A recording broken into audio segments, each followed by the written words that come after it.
The NDP welcomed Dejardins back into caucus over the weekend with open arms. Dejardins was expelled from caucus shortly after being elected for Calgary Bow when inappropriate social media posts were revealed.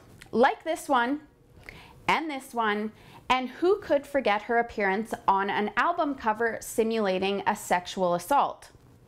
This really didn't come as a surprise to many. In fact, it was probably expected, especially after she was accused of using another NDP MLA's template for her own community newsletter.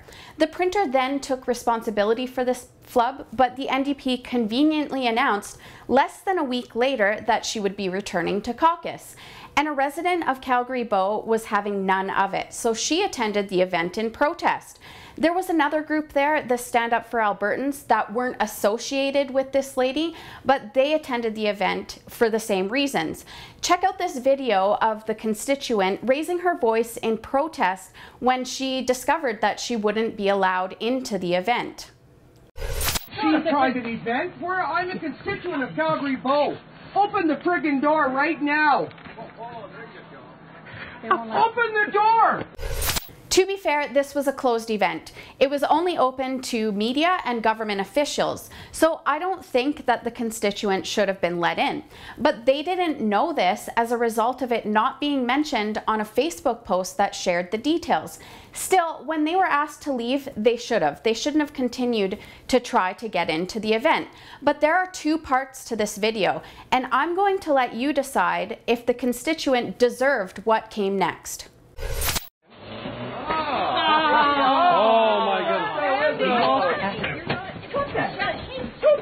Did you get that?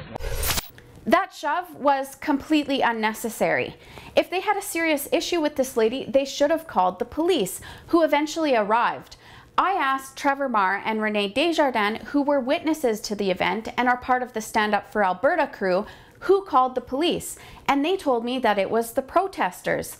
The lady that was shoved decided not to press charges on this man, but the police did end up going inside to talk to him about the incident. Here's what Trevor and Rene had to say.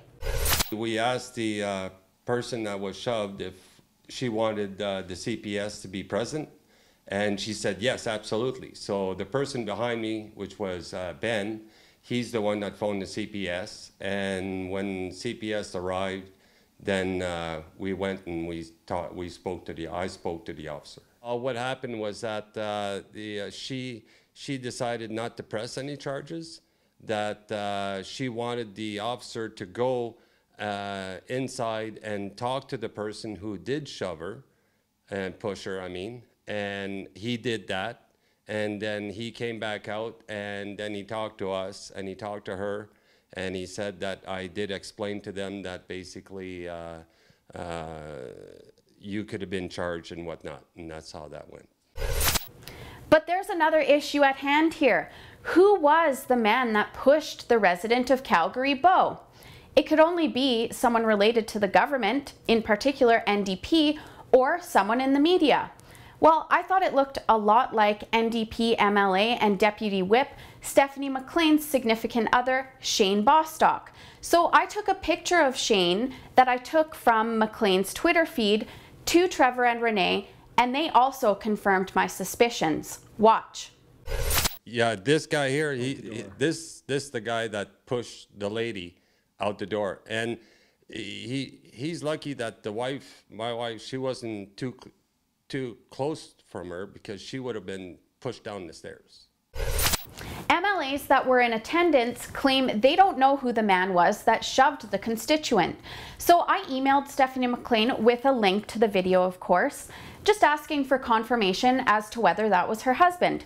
And I didn't get an answer. So I called the constituency office, and McLean happened to be out of the office, and the staffer that I talked to had no idea what happened at the event.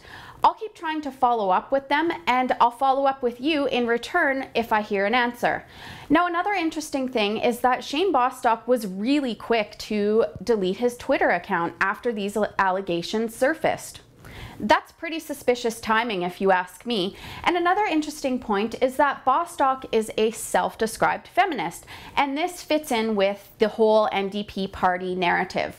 One of the reasons that Trevor was accepted back into caucus was for her private member's bill that outlined domestic violence victims could break their leases early. And the NDP has also announced adding feminism to the status of women. So the NDP is all about women, right? Well, I guess that only counts if those women are on their side.